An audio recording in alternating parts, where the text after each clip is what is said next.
Hello, and welcome to this quick overview of how to use the Lloyd's Register Foundation World Risk Poll Data Explorer. Lloyd's Register Foundation is a global charity with a mission to engineer a safer world. The World Risk Poll is one of our projects that supports this mission by attempting to address global risk and safety data gaps. With a particular focus on people's perceptions and experiences of risk, we ensure that all voices are heard and equally represented. The Foundation is also committed to the principles of open data, and the full dataset for the World Risk Poll is freely available to download and use from our website. However, making data open is often not sufficient, as people may lack the technical proficiency to analyze such large and complex datasets. And this is where the Data Explorer comes in. It's an easy-to-use tool that allows anyone to ask questions of the World Risk Poll dataset and share those findings with others. So when you first land on our Explorer, you'll see this page from 2023. This provides the data from our latest release, polled in 2023, with data releasing alongside the 4 reports throughout 2024. In 2023, we polled 147,000 people across 140 countries. So the first thing you'll see is this chart here. At the bottom on the x-axis, we can see that it's split currently by region, and we can see that the question we're looking at is, have you experienced a disaster in the past 5 years in your country?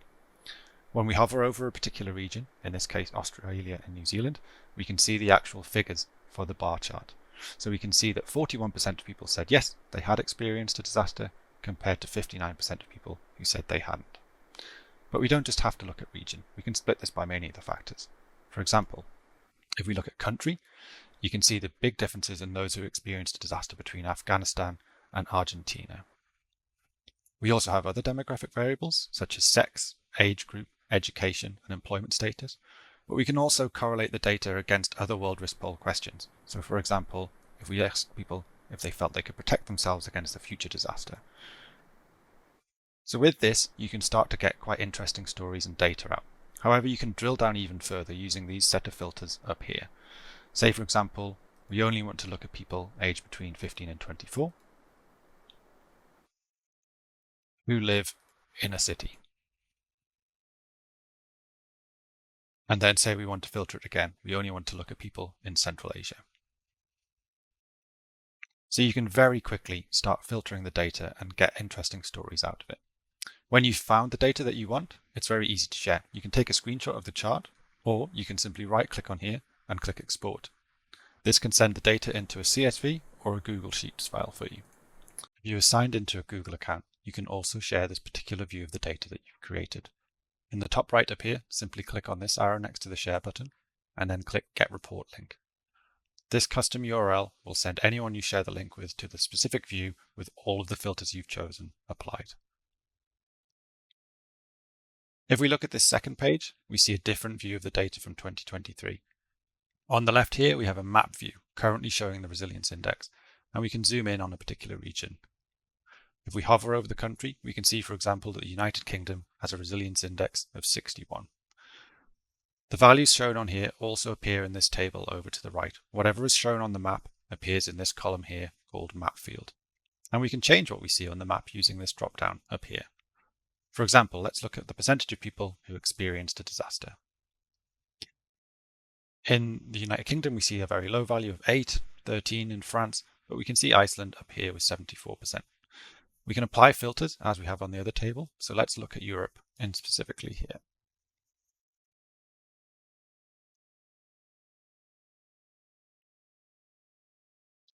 By doing this, we can see how the table changes and shows us the ranked figures just for that region of interest. For example, we can see that Iceland has by far the highest experience of a disaster in Northern and Western Europe, and we can see then the correlating values of the resilience index and the various sub-indexes across that. The other part of this table is this chart that allows you to perform comparisons between two questions. By default, it's sorted by the x-axis, which shows the percentage of households with a disaster plan, and the y-axis, which shows the percentage of people who felt that they could protect themselves and the family in the face of a future disaster. And we can see this nice strong correlation here with particular countries like the Philippines, Vietnam, and Cambodia off at the very far end of the graph. But again, we can pick particular values. Let's correlate it against the resilience index here. And again, we can see that there's a relatively strong correlation. But what's interesting here is we see how the countries split based on their income group. You can see that the high income countries are further off to the right, whereas the low income countries are further off to the left. As on the previous pages, you can use all of these filters to really drill into the data and find particular stories of interest. These next pages cover our trended items. So certain questions are repeated between the different waves. In this case, we have questions about resilience. At the top here, we have one about whether the government cares about you and your well-being. And you can see at the global level how these values have changed. So for example, in 2021, 30% of the global population said that they felt the government somewhat cared about them. In 2023, this rises to 41%. Where we have the data and the categories available, you can use the filters as on the previous pages. So for example, we can cut this to look at only those who are aged between 15 and 29. And you'll see all of the charts dynamically adjust and show us the new values. So again, we can see that 34% somewhat in 2021 for government care, increasing to 40% in 2023 for those aged between 15 and 29. Finally, our 2021 and 2019 data is also available in the Data Explorer in these two tabs at the bottom here. So I'll wrap up there and hope that you find the Explorer useful. If you have any questions or suggestions about how we can improve the Data Explorer, or simply just to let us know how you're using the data, then please do get in touch.